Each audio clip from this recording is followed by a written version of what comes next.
नाज़रीन अस्सलाम वालेकुम। सबसे पहले आपको अपडेट करता हूँ कि वज़ीर-ए-आज़म पाकिस्तान जनाब इमरान खान साहब के ख़िलाफ़ अदम एतमाद की जो रेजोल्यूशन और करारदाद अपोजिशन ने 8 तारीख को जमा कराई थी, उसे यूँ कोई तकरीबन 17 दिन हो चुके हैं, अभी तक नेशनल असम्बली के फ्लोर के ऊपर ये टेबल नहीं हो सकी। एक आम ख्याल ये है कि कल के दिन ये टेबल हो जाएगी, शायद कल इस पर बहस भी शुरू हो जाए। अगर कल शुरू ना हुई तो उसके एक दिन के बाद शुरू हो सकती है। लेकिन जो गैर यकीनी की सियासी सूरत हाल है उसमें कोई कमी वाक़ नहीं हुई।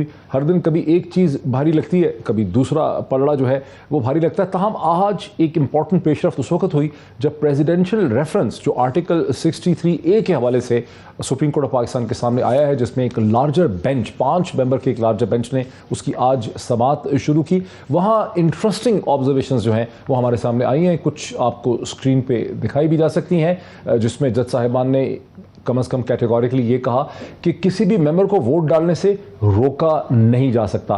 ताहम आर्टिकल 63A की जो रूह है, उसकी जो स्पिरिट है, वो बड़ी अहम है। इस तरह से अगर लोग अपनी पार्टी के डिसिप्लिन के ख़िलाफ़ वोट डालेंगे तो फिर पार्टी का निज़ाम चल नहीं सकता है। ये भी है कि अगर किसी को वोट डालना है, किसी की ज़मीर पे इतना ही दबाव है तो उसे पहले इस्तीफ़ा देना चाहिए, इस्तीफ़ा देने के बाद फिर उसे इलेक्ट होना चाहिए और फिर उसे वोट डालना चाहिए। ये तमाम ऑब्जर्वेशंस हैं, ये कमेंट्स हैं, ये रिमार्क्स हैं, ये फ़ैसला नहीं है। फ़ैसला क्या हो सकता है, इसकी सियासी अहमियत क्या है, इस हवाले से हम आज के प्रोग्राम में बात करेंगे। लेकिन आपको याद दिलाऊंगा कि ये जो बहस है जो इस वक्त सुप्रीम कोर्ट पाकिस्तान के सामने है, इसका आगाज़ 12 या 13 तारीख को उस वक्त हुआ जब पाकिस्तान के एक्स लॉ मिनिस्टर जनाब डॉक्टर बाबर एवान साहब ने, जो वज़ीर-ए-आज़म पाकिस्तान के लॉ के एडवाइज़र हैं, उन्होंने इस हवाले से एक तशरीह पेश की जिसने सियासी सूरत हाल को खासा बदला। वो सुनते हैं कि डॉक्टर बाबर एवान का कहना क्या था। आईन का article 63 capital A, intent of legislation, यानी आईन में कोई चीज डाली जाए तो लिखना पड़ता है ऑब्जेक्ट क्या है, मकसद क्या है, क्यों डाल रहे हैं। जब ये आर्टिकल 63A आया तो मकसद ये था कि कोई जमीर ना बेचे, कोई उनको फरोख्त ना कर सके जिनके वोट से वो पार्लियामेंट के अंदर जाता है। ये जो नो कॉन्फिडेंस मोशन है, इसको हम आईन और कानून के जरिए से पास करके ऐवान से बाहर फेंकेंगे। आर्टिकल 63A के पीछे इंटेंट क्या थी, ऑब्जेक्टिव क्या था, गोल क्या था, यही वो चीज़ है जिसकी तशरीह के लिए हुकूमत एक प्रेसिडेंशियल रेफरेंस लेकर सुप्रीम कोर्ट ऑफ पाकिस्तान के सामने गई है। आज वफाकी वज़ीर इंफॉर्मेशन, मिनिस्टर ऑफ इंफॉर्मेशन जनाब फवाद चौधरी साहब ने एक बार फिर वही बात मुख्तलिफ अल्फाज में दोहराई जो डॉक्टर बाबर एवान ने कहा था। ये जो बाजी है, जिस शतरंज का ये खेल जिसको शुरू अपोजिशन ने किया है, इसको ख़त्म इंशाल्लाह हम करेंगे। जिनकी वीडियोस आई हैं वो वोट इस्तेमाल कर सकेंगे या नहीं कर सकेंगे, उसके ऊपर इत्तफाक़ राय है कि ये फ़ैसला स्पीकर का होगा। स्पीकर साहब फैसला करेंगे कि वो वोट उनका काउंट होगा या नहीं होगा। और उसके बाद जो डिस्क्वालिफिकेशन है वो फॉर लाइफ। हमारा मुद्दा यही है कि जो डिस्क्वालिफिकेशन है, नाअहली है, वो फॉर लाइफ। ये केस पाकिस्तान की जो सियासत है उसके मुस्तकबिल की बुनियाद। जो फवाद चौधरी साहब ने कहा, ये बात चीफ जस्टिस ऑफ पाकिस्तान ने भी आज उनके कमेंट्स में था कि फ़ैसला ये करना पड़ेगा कि इसकी सज़ा क्या होगी। नाअहलियत अगर होगी तो कितनी मुद्दत की नाअहलियत होगी, लाइफ की अहलियत होगी, थोड़ी उम्र के लिए नाअहलियत होगी। लेकिन अपोजिशन, राना सनाउल्लाह साहब जो पंजाब के वज़ीर दाखिला, वज़ीर कानून रह चुके हैं, अपोजिशन हुकूमत की इन तशरीहात से बिल्कुल ही मुत्तफ़िक नहीं है। वो समझती है इसमें मेरिट है ही नहीं है। राना सनाउल्लाह साहब का क्या कहना? ये जो रेफरेंस भेजा गया है ये बदनीति पे मबनी है और सिर्फ डिले करने के लिए। आर्टिकल 63 जो है वो बिल्कुल वाज़ेह है, उसका एक आम फहम आदमी जो है, मैट्रिक पास आदमी जो है, वो उसका तर्जमा या उसे पढ़े तो एक एक लफ्ज़ उसका वाज़ेह है, उसमें किसी किस्म की तशरीह की ज़रूरत नहीं है। राना साहब समझते हैं कि तशरीह की ज़रूरत है ही नहीं है, इसमें कोई अभाम है ही नहीं है, ये गैर मुबहम है। सुप्रीम कोर्ट बार एसोसिएशन के एक्स प्रेसिडेंट जनाब कामरान मुर्तज़ा साहब की उससे भी ज़्यादा सख्त पोजीशन है, वो भी सुन लेते हैं। इस रेफरेंस को बग़ैर किसी जवाब के, बग़ैर आंसर के रिटर्न करना मेरा ख्याल है रिक्वायर्ड है। उनके लोग जो है एलिजिबली डिफेक्शन कर रहे हैं और वो डराने के लिए जो ना वो ऐसी राय मांग रहा है जिससे कोई एक डर और खौफ पैदा हो। ये कोई कानूनी राय नहीं है बल्कि एक खौफ की फ़ज़ा पैदा करने की राय है और उसमें सुप्रीम कोर्ट को नहीं पढ़ना चाहिए। नाज़रीन, बड़ा डिस्टिंग्विश पैनल है मेरे साथ स्टूडियोज़ में तशरीफ़ रखते हैं PMLN के सीनियर रहनुमा, पाकिस्तान के ex defence and foreign minister जनाब खुर्रम दस्तगीर खान साहब मेरे साथ स्टूडियोज़ में। Very warm welcome to Khurram साहब। और नाज़रीन, पाकिस्तान तहरीक इंसाफ के सीनियर रहनुमा जनाब सेनेटर वलीद इकबाल साहब, जो कि ख़ुद भी माहिर कानून हैं, वकील हैं और लाहौर यूनिवर्सिटी मैनेजमेंट साइंसेज में पढ़ाते भी हैं, वो मेरे साथ एक वीडियो लिंक के ज़रिए हैं। इसी तरह सुप्रीम कोर्ट ऑफ पाकिस्तान के एडवोकेट सुप्रीम कोर्ट पाकिस्तान जनाब फैसल हुसैन चौधरी साहब, जिन्होंने इस हवाले से लिखा भी है, बोला भी है बहुत 63A की तशरीह के हवाले से वो खासा अब तक पॉलिटिकल कमेंट और एनालिसिस दे चुके हैं, लीगल एनालिसिस दे चुके हैं, वो भी इस वक्त मेरे साथ हैं। और मुमकिन है कि डॉक्टर नफीसा शाह साहिबा, जो पाकिस्तान पीपल्स पार्टी की लीडर हैं, वो भी हमें इसी डिस्कशन में ज्वाइन कर सकें। So very warm welcome to all my guest one second. अगर मैं खुर्रम दस्तगीर साहब से स्टूडियो से शुरू कर सकूँ। खुर्रम साहब, अगर ये काबिल समात ना होती, जैसे कामरान मुर्तज़ा साहब कह रहे हैं और जैसे कि राना सनाउल्लाह साहब कह रहे हैं कि ये शरारत है, डराने की कोशिश है, तो फिर सुप्रीम कोर्ट का लार्जर बेंच 5 मेंबर का इसको सुनने के लिए तो ना बनता। इमरान खान ने सदर ममलिकत को अपने सियासी लालच का डाक खाना बना दिया। अच्छा जी, भूल जाते हैं ना हम सब।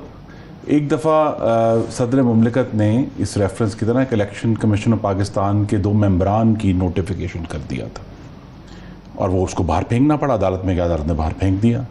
इसी तरह सदर ममलिकत ने नेशनल फाइनेंस कमीशन का एक नोटिफिकेशन कर दिया था, जो कि जब अदालत में गया, एक्चुअली मैंने भी चैलेंज किया उसको इस्लामाबाद हाई कोर्ट में, कोर्ट ने उठाकर बाहर फेंक दिया कि जी ये तो बिल्कुल गलत है। और आपने उसके बाद, अगर आपके नाजरीन को याद हो, आपको भी याद होगा कि चीफ ऑफ आर्मी स्टाफ का जो पहला नोटिफिकेशन था, किसका? चीफ ऑफ आर्मी स्टाफ की एक्सटेंशन का जो पहला नोटिफिकेशन था सदर ममलिकत का, अदालत ने तमाम कानूनी कार्रवाई के समेत जो हुकूमत ने की थी पूरी कार्रवाई बाहर फेंक दी, रद्दी कर दी कि ये तो गलत है, नया काम करें। अब जो हालिया दिनों में सेनेट के इलेक्शन से पहले भी आपके नाजरीन को याद कराना चाहिए, 14 दिन हेयरिंग हुई, 14 दिन, यानी आपने जो सवाल किया उसका 14 दिन, वो जब सीक्रेट वोटिंग की हेयरिंग थी, आपको याद नहीं? इसी अटॉर्नी जनरल साहब ने 14 दिन लिए आर्गुमेंट करने में, उसके बाद अदालत ने उठाकर बाहर वो क्या था, हमें नहीं पता वो कि सीक्रेट बैलेट खत्म किया जाए। आपको याद नहीं है? सदर ममलिकत अच्छा, इन्होंने स्टैंड लिया था कि इसको खत्म करना चाहिए। तो उन्होंने इसी तरह का एक सियासी लालच पर मबनी सदारती रेफरेंस भेजा गया था, जो कोर्ट ने उठाकर, यही अब एक लेटेस्ट है कि एक 63A जो बड़ा क्लियर है। अच्छा, आप समझते हैं? और मैं आपके नाजरीन को मैंने जो बात समझानी है, नशिस्त से सुबक दोषी और नाअहली में बहुत फर्क है। आप अगर 63A कहते हैं कि अगर अपने पार्टी लीडर की मंशा के खिलाफ confidence motion, no confidence motion, money bill, अगर इन 3 चीजों पर, 4 कॉन्स्टिट्यूशनल अमेंडमेंट भी अगर आप उन पे देते हैं, तो पार्टी लीडर के पास यह हक हासिल है कि वो आपके खिलाफ एक डी सीटिंग का रेफरेंस भेजे।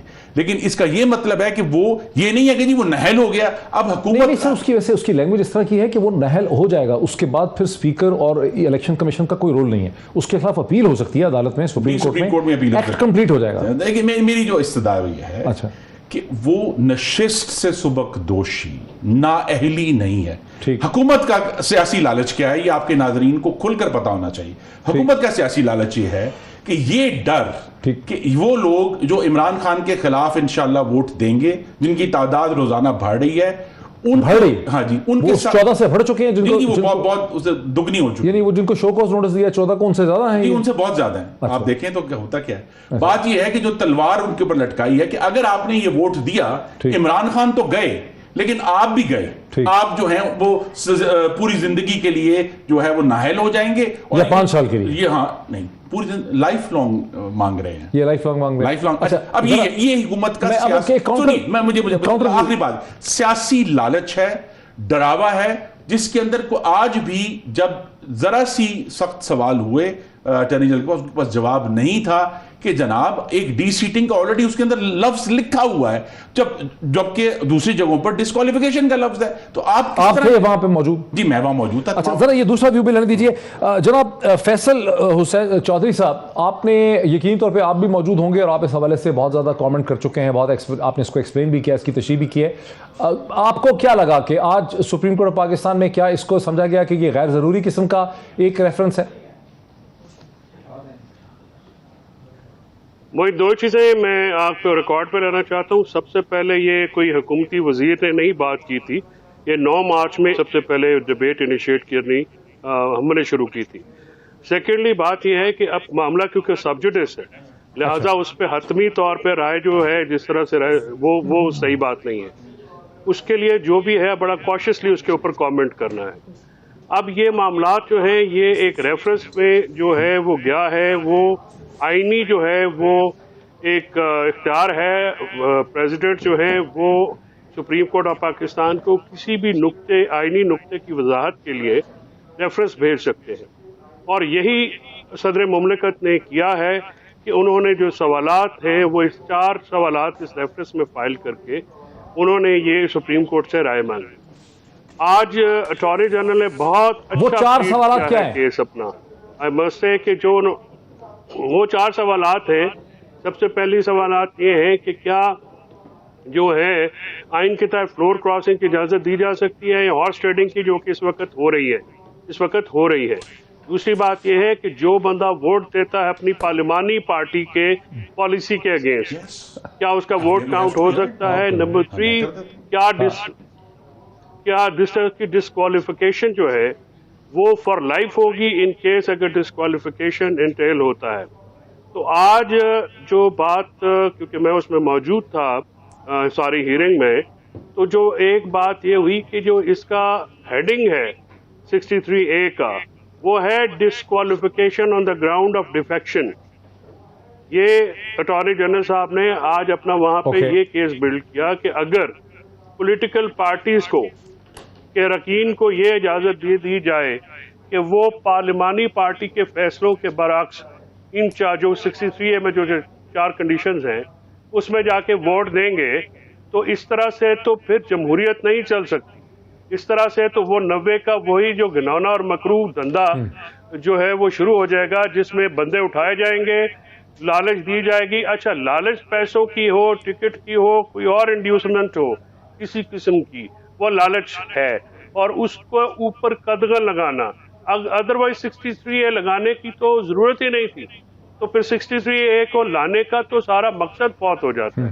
बहरहाल सुप्रीम कोर्ट में जो आपने बात की है उसमें मुख्तलिफ जजेस ने मुख्तलिफ सवालात किए हैं। ये जो रिमार्क्स होते हैं ये जजेस अपनी क्लैरिफिकेशन के लिए जो है माइंड क्लियर करने के लिए बात करते हैं। जहां तक के इन 4 सवालात के जवाब हैं, क्योंकि इस वक्त मामला अदालत के सामने है, इसलिए मैं उस पर हतमी राय नहीं दूंगा, लेकिन अपनी मेरी जो राय है मैं उस राय को भरबला मैं बहुत दफा कह चुका हूँ। मैं एक ब्रेक इसका क्विकली अगर इसका ऑब्जेक्टिव इंटरप्रिटेशन नहीं की गई तो फिर इसका मतलब है कि आइन एब्रोगेट करने की इजाजत दी। बहुत शुक्रिया। मेरे साथ रहिए। मेरे साथ डॉक्टर नफीसा शाह साहिबा भी हैं, मेरे साथ सेनेटर वलीद इकबाल भी हैं। मुझे एक ब्रेक लेनी पड़ेगी और ब्रेक के बाद मैं इस डिस्कशन को आगे बढ़ाता हूं आफ्टर द ब्रेक। नाज़रीन, वेलकम बैक। अब मुझे स्टूडियोज़ में जनाब डॉक्टर नफीसा शाह साहिबा भी ज्वाइन कर चुकी हैं, पाकिस्तान पीपल्स पार्टी की सीनियर रहनुमा है, मेंबर है नेशनल असेंबली की। लेकिन अभी तक हम बात नहीं कर सके सेनेटर वलीद इकबाल साहब से पहले पार्ट में, जो कि पाकिस्तान तहरीक इंसाफ के रहनुमा है। सेनेटर वलीद इकबाल साहब, आपने बहुत ही पेशेंस के साथ सारे आर्गूमेंट सुने वक्फे से पहले, और आपने देखा कि खुर्रम दस्तगीर साहब का इस्तदलाल ये है, उनका आर्गूमेंट ये है कि president of Pakistan doctor Arif Alvi को प्राइम मिनिस्टर ऑफ पाकिस्तान महज एक टूल के तौर पर इस्तेमाल कर रहे हैं, और प्रेसिडेंट सियासी लालच का और जो प्रेसिडेंट को अपनी एक हिकमत अमली की तदबीर या अपनी ऑटोनॉमी और आज़ादी डिस्प्ले करनी चाहिए, वो प्रेसिडेंट ऑफ पाकिस्तान बिल्कुल डिस्प्ले नहीं कर पा रहे। पहली बात तो ये है कि जी डॉक्टर आरिफ अलवी जो प्रेसिडेंट ऑफ पाकिस्तान है, मैं उनको बड़े अरसे से जानता हूँ। 10 साल से ज़्यादा PTI के सेक्रेटरी जनरल भी एक वक्त पे होते थे, और मैं उनकी खासी मुआवनत करता रहा हूँ उस टाइम पर। वो बिल्कुल किसी किस्म के लालच का वो शिकार नहीं है, और बड़े इंतहाई शरीफ आदमी है। मैं ये आपको पर्सनली उनके बारे में बता देता हूँ। और आपने ये लफ्ज़ बिल्कुल ठीक इस्तेमाल किया, खुर्रम दस्तगीर साहब ने बहस की है, इस्तदलाल है, वो बहस ही है, आर्ग्यूमेंट ही है। तो वो आर्ग्यूमेंट तो करें, आर्ग्यूमेंट तो कोई भी किसी किस्म की भी हो सकती है, और जो राना सनाउल्लाह साहब ने भी किया है। और अगर ऐसी आर्ग्यूमेंट है तो मैं वहाँ फैसल साहब की तरह मौजूद तो नहीं था, लेकिन जो टेलीविज़न पे और अदरवाइज़ भी अखबारात में मामले में पढ़ता रहा हूँ, उससे तो ऐसा नज़र नहीं आ रहा कि अदालत उस पर कोई जुरिस्डिक्शन एक्सरसाइज नहीं कर रही, या उसको कह रही है कि इस काबिल ही नहीं है कि इसको सुना जा सके, या मामला इतना अहम ही नहीं है। ये आपने रिमार्क्स जो हैं आपने खुद उनको यहाँ पे बड़ी जली हरूफ में रिपीट भी किया है। बहरहाल जो मुकालमा चलता है अदालत में अदालती समाअत के दौरान या रिमार्क्स होते हैं, उनकी कोई ऐसी हैसियत तो हतमी नहीं होती। असल तो जब फैसला जो उसका ऐलान होता है या तहरीरी तौर पे जब जारी किया जाता है, उसी से उसकी हतमी सूरत हाल जो है वो सामने आती है। लेकिन कभी कभार ऐसा होता भी है कि रिमार्क्स जो है वही उस हतमी फैसले की अक्कासी कर रहे होते हैं। ऑल दो इसकी भी सबको मतलब एक तरह से वार्न होना चाहिए कि बहुत तजर्बा हमने ऐसा भी किया है, वकला जानते हैं कि रिमार्क्स बिल्कुल कुछ और तरह के हो रहे होते हैं और एंड में फैसला बिल्कुल कुछ और आ जाता है, ऐसा भी होता है। लेकिन ये जो दो मौकों पे प्रेसिडेंशियल रेफरेंसेस खास तौर पे जो मुझे मेरे इल्म में है और मुझे याद है, वो तो एक वो सेनेट के इलेक्शन के बारे में थी और दूसरी ये अब हुई है, और दोनों ही बहुत अहम मामलों पे है। और दोनों जो है ये इस किस्म की ये जो बेईमानी और हॉर्स ट्रेडिंग और गलतकारी ऐसी जो कि देखें, एक तो जुर्म होता है जो कि ताज़ीरात पाकिस्तान या उसके खिलाफ होता है ज़ाब्ता फौजदारी के, ये आइन से इनहराफ के लेवल का जुर्म है, ये वो गलतकारी है। तो उसकी तशरीह मांगी है कि जी ये बड़ा गलत फेल है, और जाहिर है ये जो कहते हैं जी नशिस्त से सुबक दोषी, और भाई आप डिस्क्वालीफाई होते हैं तो सुबक दोष भी हो जाते हैं नशिस्त से, तो वो ऐसी डिस्क्वालिफिकेशन है जिसमें वो सुबक दोषी होती है। लेकिन सवाल कुछ ज़िम्नी है बीच में तशरीह के काबिल कि जी अगर ये इतना बड़ा जुर्म है, क्योंकि उसूल ये होना चाहिए कि बजाय आप इतने अहम मामला पे पार्टी के पॉलिसी के खिलाफ वोट दें, आप बेहतर है रिजाइन कर दें और नया मैंडेट ले लें, दूसरी पार्टी में चले जाएं, नया मैंडेट ले लें, वो बेहतर है कि बजाय आप ये गलत तो कहा भी जज साहब, सवाल यही उठा है कि ये अगर गलतकारी अगर ये है तो फिर सवाल यही उठता है कि जी क्या इस गलतकारी को की इजाजत इस सूरत में देनी चाहिए? क्या ये तशरीह इसमें शामिल है कि वो वोट गिना भी जाएगा या नहीं? मतलब कहने का ये एक भी है अब रुकिए जरा, जुर्म है, आप उसको होने देंगे? आप उसको होने देंगे या आप जरूर है कि कन्विक्ट करके किसी को सजा दें? क्या आप जुर्म होने देंगे या उसको रोकेंगे? और वो उधर भी ये जो पहला रेफरेंस था वो भी था कि भाई ये खास ये सेनेट का इलेक्शन आता है या नहीं आता, जिसपे सीक्रेट बैलेट है या नहीं है, वो भी गलतकारी। और सब अब तो फिल्में बनी हुई हैं उसके ऊपर कि किस तरह से पापा कहते हैं बड़ा नाम करेगा बेटा हमारा, डॉक्टर नफीसा शाह साहिबा को गिलानी साहब की इसमें सारे ने देखी हुई। अच्छा, डॉक्टर नफीसा शाह साहबा को सुना दीजिए। डॉक्टर साहब, आपकी पार्टी तो बड़े वैलिड क्वेश्चन थे, मैं सिर्फ कहना बड़े वैलिड क्वेश्चन थे। आपकी पार्टी भी शामिल थी कानून बनाने में। 14वीं अमेंडमेंट से लेके 17th अमेंडमेंट से लेके 18th अमेंडमेंट तक पाकिस्तान पीपल्स पार्टी ने फ्लोर क्रॉसिंग के कानून को बनाने में, उसको इवॉल्व करने में, उस पर स्टैंड लेने में, कॉन्स्टिट्यूशनल डिबेट में हिस्सा लिया। अब आप क्या समझते हैं कि वो गलत था सारा आपका स्टैंड पॉइंट? देखिए, सबसे पहले तो मैं इनका ये जो इसको जुर्म से तशरीह दे रहे हैं ये गलत है। ये क्या है फिर? जुर्म है। अगर मैं अपनी, देखिए पार्लियामेंट जो है वो सुप्रीम है, पार्लियामेंट किसी पॉलिटिकल पार्टी के ताबे नहीं है। ठीक।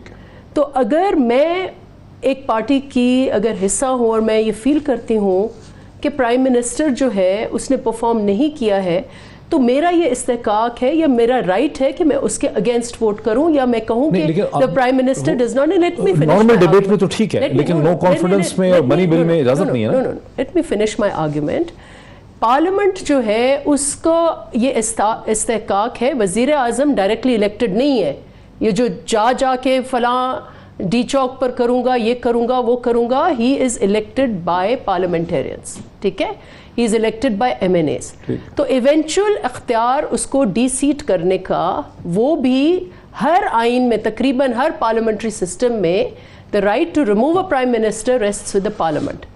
अगर आप ये कह रहे हैं कि अगर तो एक जमात से मैं इलेक्टेड इग्नोर ही कर दिया आपने ऑलटुगेदर, लेकिन 63 फिर होता ही ना जो आप कह रही हैं। फिर 63A को 14th अमेंडमेंट में डालने की कोई कतई तौर पे जरूरत ही नहीं है जो आप डेफिनेशन दे रही हैं। देखिए उसमें आप अनसीट हो रहे हैं, आप अनसीट हो रहे हैं, लेकिन एक प्रोसीजर के तहत आप वोट डाल रहे हैं, which means the law allows you to exercise your vote. तो आप इसको गलत काम नहीं समझती? मैं समझती हूं बिल्कुल गलत नहीं है। क्योंकि अगर ये इतना मार्जिन भी मेरे पास ना हो कि मैं वजीर आजम की अकाउंटेबिलिटी इज नॉट वजीर आजम की अकाउंटेबिलिटी, एग्जीक्यूटिव की अकाउंटेबिलिटी, अगर मेरे पास ये अख्तियार भी ना हो तो फिर 95 का आर्टिकल 95 की जरूरत क्यों पेश आई? ठीक। अगर एक वजीर आजम जो है वो मुल्क को नुकसान की तरफ लेके जा रहा है, उसकी पॉलिसीज डिस्ट्रक्टिव हैं, उसको एक मेगलोमेनिया हो गया है, वो समझता है कि वो बस नेकी जो है वो उसी से शुरू होती है और उसी पे ख़त्म होती है। अगर parliament in its wisdom decides कि भाई हमें ये ज़रूरत नहीं है, लेकिन अगर वो उस पार्टी का लीडर है और कोई उसको खिलाफ वोट नहीं कर सकता, तो फिर आर्टिकल 95 की ज़रूरत क्या है? फिर वज़ीर आज़म की, एग्जीक्यूटिव की पार्लियामेंट अकाउंटेबिलिटी नहीं कर सकती। तो अगर वो नहीं कर सकती तो कर सकते हैं ना, उसके इत्तेहादी माइनॉरिटी पार्टीज हैं, जैसे पीएमएक्यू है, एमक्यूएम है, बाप है, जीडीए है। लेट्स अज्यूम के लेट्स अज्यूम के ये पीएमएलएन का दौर था जिसमें हमारी अपनी मेजॉरिटी थी। हाँ, तो फिर इसका मतलब है कि प्राइम मिनिस्टर इज उसके ऊपर 95 कुछ भी कर ले प्राइम मिनिस्टर, तो कैसे करेंगे? डॉक्टर साहब बात ये देखिए, देखो होता बार-बार देखिए होता है कि इमरान खान साहब की उनकी पार्टी के ये गलत हर चीज का एक फिक्शन बना देते हैं, बहुत बड़ा धुंध फैला देते हैं कि जी गलतकारी हो रही है और वो हो रहा है। चंद दिन पहले सुनिए अपनी पार्टी का इमरान खान साहब आप लेकर आए, 14th अमेंडमेंट आप लेकर आए, मुझे मिसाल देने दें, लेकर तो आप ही आए ना, हम लेकर आए, बड़ी तो फिर क्यों लेकर आए?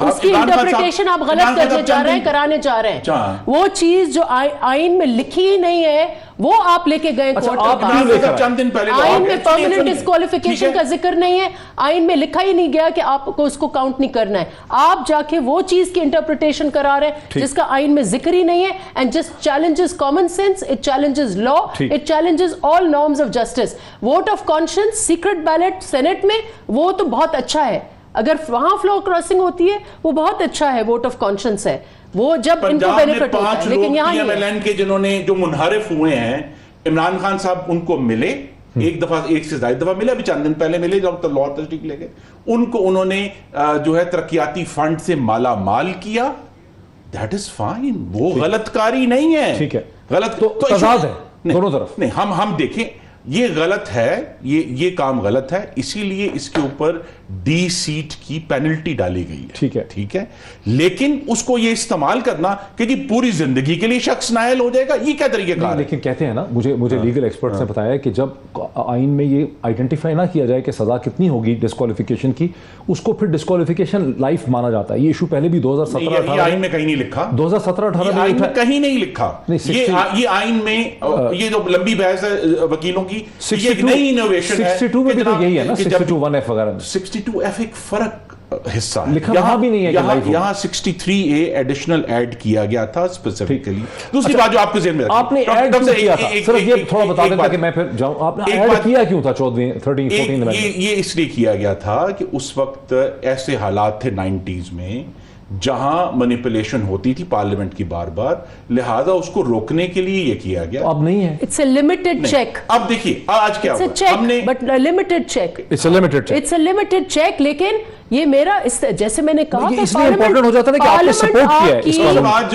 चीफ जस्टिस ऑफ पाकिस्तान ने एक बात कही, उन्होंने कहा देखिए ये जो 63A है, ही used the word half way house. ठीक, उसने कहा कि अगर पार्टी की डायरेक्शन सुप्रीम है, हाँ, तो फिर सिर्फ इन 4 चीजों पे क्यों है, सब पे क्यों नहीं है?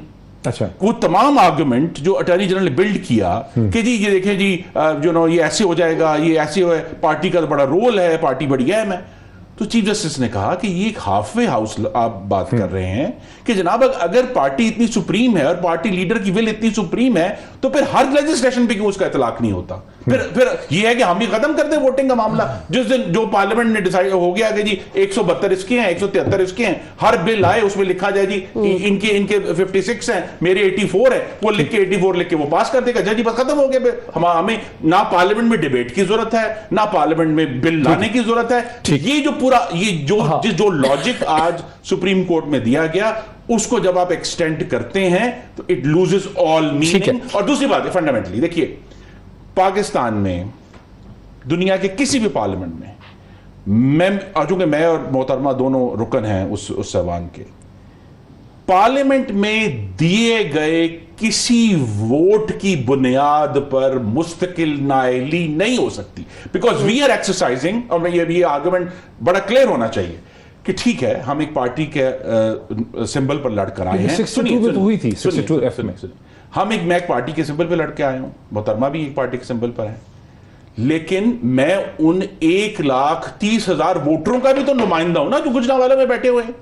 उनकी कोई वैल्यू नहीं कि एक पार्टी लीडर सुप्रीम हो गया है और वो कहता है जी जो है ठीक है। मैंने मेरे ऊपर अगर किसी के सबसे बड़ा मॉरल इंपेरेटिव है वो उन 1,30,000 लोगों का अच्छा, है अब आप इतना- जिन्होंने मेरे लिए वोट किया और जो 8 लाख जो आबादी है उसका मैं नुमाइंदा हूं। खुरम साहब, आप इतने गुस्से में आ जाते हैं तो बंदा घबरा जाता है जरा कि लड़ाई ना हो जाए यहाँ पे। जब 14वीं तरमीम लाई 14th अमेंडमेंट, तो उसमें जो वाइट पावर्स दी गई पार्टी के हेड को नवाज शरीफ साहब ने अपने आप को दी, वो इससे जो अब 18th अमेंडमेंट है इससे कहीं ज्यादा ब्रॉड और स्वीपिंग थी।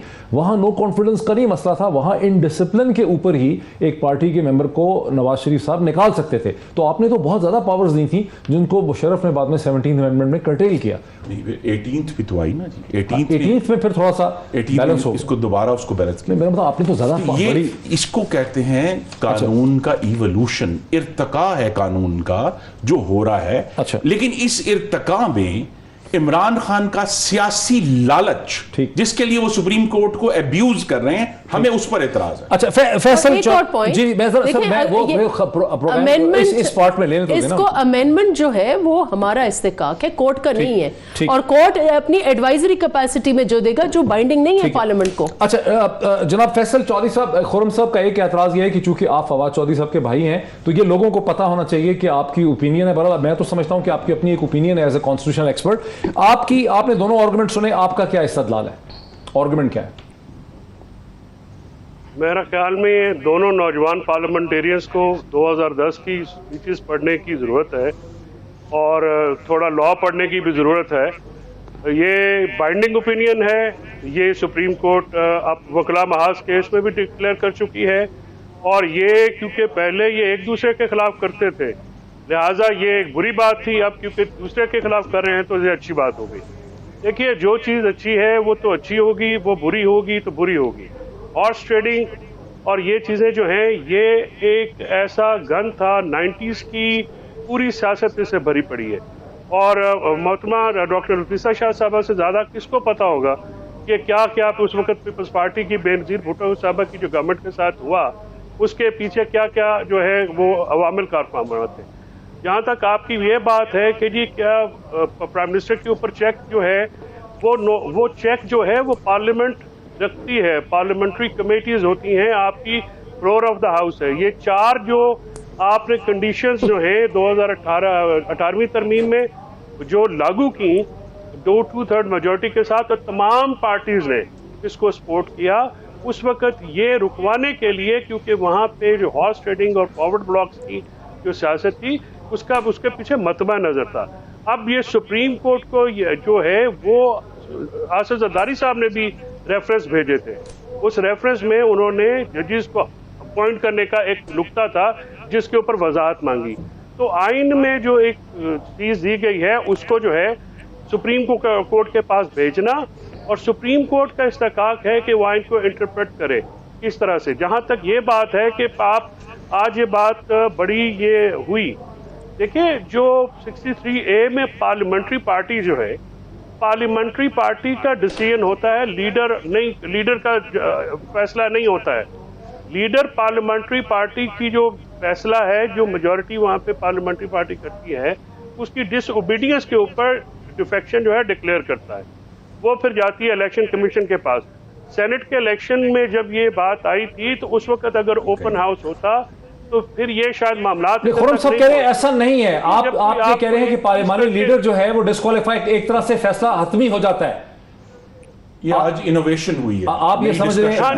मेरी बेस्ट अंडरस्टैंडिंग है, उसको पढ़ने के बाद मेरी ओपिनियन या मेरी रीडिंग जो है वो ये है कि अगर जो डिक्लेरेशन है पार्लियामेंट्री पार्टी का जो भी रुकन उस ये जो 63A में 4 कंडीशंस हैं, इनके ऊपर पार्लियामेंट्री पार्टी की जो फैसला होगा उसको ना मानने वाले रुकन के खिलाफ डिक्लेरेशन जो है disqualification on the ground of defection, और वो डिक्लेरेशन देता है पार्टी है। अब मेरी उसमें रीडिंग ये है कि इसीलिए ये मामला सुप्रीम कोर्ट में गया है। मेरा ये राय है कि वो डिक्लेरेशन जो है पार्टी हेड की, अगर इलेक्शन कमीशन उसको सेट असाइड नहीं करता, इट विल बी बाइंडिंग। और ये जो डिक्लेरेशन की पावर दी गई है, अच्छा। ये इन्हीं 2 पार्टियों ने उस वक्त पीटीआई तो उसमें थी नहीं, 18वीं तरमीम जब की 2010 में, तो ये पार्टियां थी। उसके अलावा और भी बहुत सारी पार्टी, इनकी स्पीचेस आप पढ़ लें वो स्पीचेस की जो आप क्रक्स मैं भेज दूंगा। अच्छा, मैं ब्रेक ले लूं। मैं ब्रेक के बाद आपसे वो सुप्रीम कोर्ट के फैसले का रेफरेंस भी सुनना चाहूंगा जो 2010 में आपने वकला महाज का कहा कि वहां पे सुप्रीम कोर्ट इसके पहले तशरीह कर चुकी है। लेकिन ब्रेक लेते हैं, ब्रेक के बाद डिस्कशन को आगे बढ़ाते हैं आफ्टर द ब्रेक। जी नाज़रीन, वेलकम बैक। मैं क्विकली फैसल साहब, मैं दो चीज़ें आपसे पूछनी है कि आपने वकला महाज के फैसले की बात की 2010 के, उसमें सुप्रीम कोर्ट ने क्या तशरीह की है 63 की ए की? देखिए, उसमें 14वीं तरमीम थी। ये 1998 का वो जो है वो ये केस है जिसमें उन्होंने ये जो इस पे हॉर्स ट्रेडिंग और ये जो फ्लोर क्रॉसिंग है इसके ऊपर जो है वो बात की थी। उसके बाद जो इसके बाद अब लेटेस्ट मैं जजमेंट दूसरी बात में कर रहा था, ये लाइफ टाइम डिस्क्वालिफिकेशन की, उसमें समीउल्लाह बलोच केस है 2018 सुप्रीम कोर्ट 405 PLD।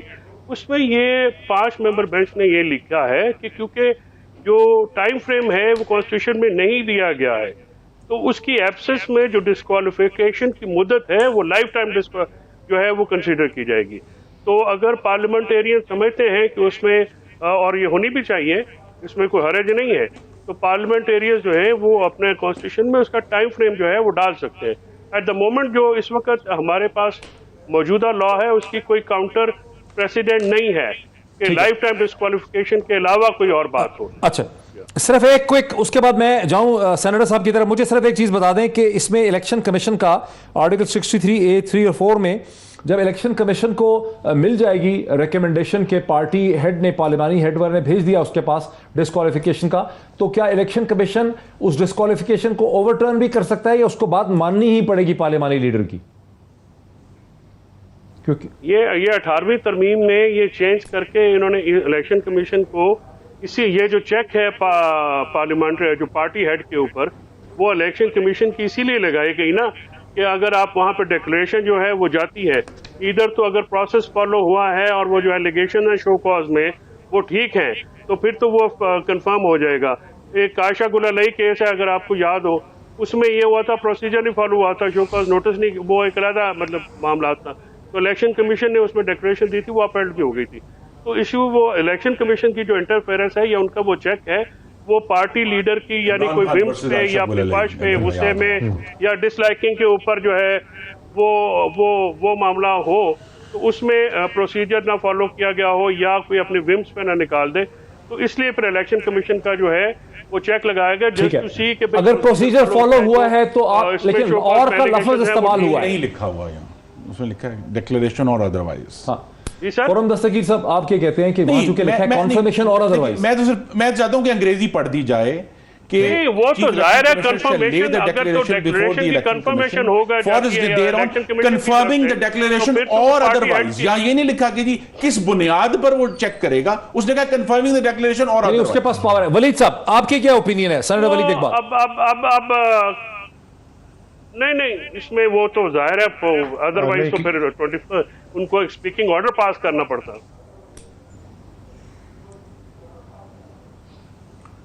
मेरे ख्याल में जी इसमें 2-3 बड़ी अहम बातें हैं। सबसे पहले जी 2-3 अहम बातें हैं और मुझे बड़ी हैरत हो रही थी, मैं मुस्कुरा भी और हंसी भी आ रही थी कुछ बातों पे जो सुन के दीगर मेहमानों की कि ये इसमें कोई गलतकारी नहीं है। किसकी? खुर्रम साहब की? अब पहले सबसे अहम चीज देखने, और नफीसा शाह साहब ने तो खास तौर पे आपने उनको पॉइंटेडली पूछा ये कोई गलतकारी नहीं है, उन्होंने कहा उसकी पेनल्टी है मेरी, और इसलिए सबसे पहले देखने की जरूरत है, अहम है ये बड़ी अहम बात है कि 62 और 63 ये दोनों अहलियत के बारे में हैं, जो आईनी जो शिकें हैं और ये उनके साथ ही पाई जाती है, और इसमें भी डिस्क्वालिफिकेशन का लफ्ज इस्तेमाल हुआ है, अहलियत है, नाअहल होने का, अहलियत और डीसी याद रखें, ठीक है। तो इसमें भी इसका भी उन्वान यही है, डिस्क्वालिफिकेशन ऑन ग्राउंड। कह रहे हैं कि 62, 63 एक तो डिस्क्वालिफिकेशन 62 अहलियत है, 63 नाअहलियत है। हाँ जी, तो वो उसी, ये सारा ओवरऑल एरिया तो वही है, ये वो उसी चैप्टर के अंदर है, उसी पार्ट में है, उसी महल्ले में है ये।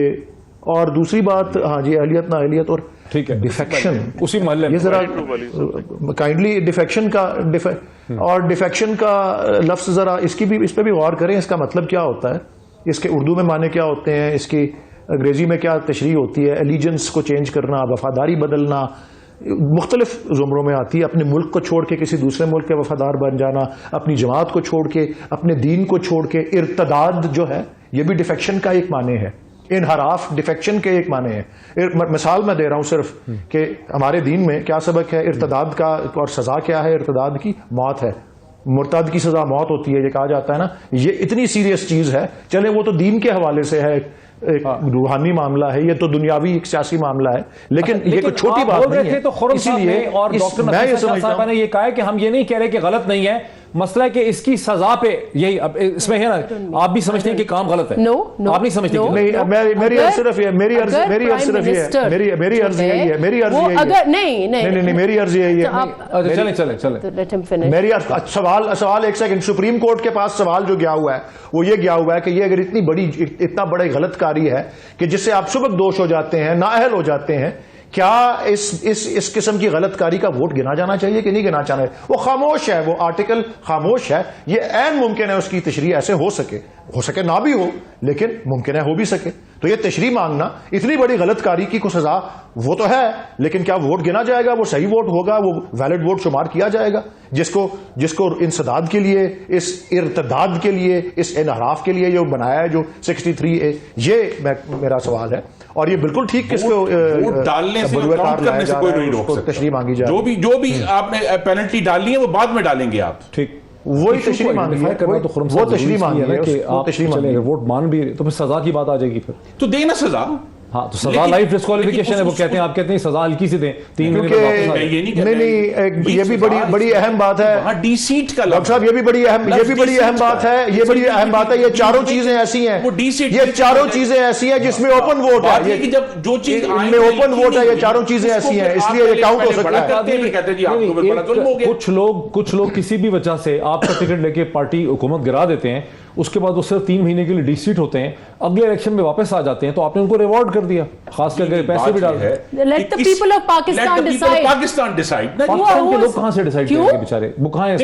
Sovereignty lies with the people of argument इस बात के ऊपर है कि भाई एक शख्स ने अगर आइन ये कहता, उसका तो तरीका है ना कि रिजाइन कर दे और फिर दोबारा री इलेक्ट हो जाए। जी नहीं, वो वोट डाल के रिजाइन कर दे, चले। हाँ, वो वोट डाल के रिजाइन कर। आज आपको पता है ये रिमार्क्स भी दिए गए हैं सुप्रीम कोर्ट में कि भाई किसी ने करना है तो पहले रिजाइन पहले करना चाहिए, रिजाइन पहले करना चाहिए, असूल ही है ये। आर्गुमेंट्स आप उठा लें, आइन का एक आर्टिकल मौजूद है, उसके तहत ना रुकन को वोट डालने से रोका जा सकता है, ना ही स्पीकर बहुत बड़ी गैर आईनी बदनीयती करेंगे अगर वो वोट काउंट नहीं करते, वो भी आइन की जो है वो अंडरमाइन करेंगे।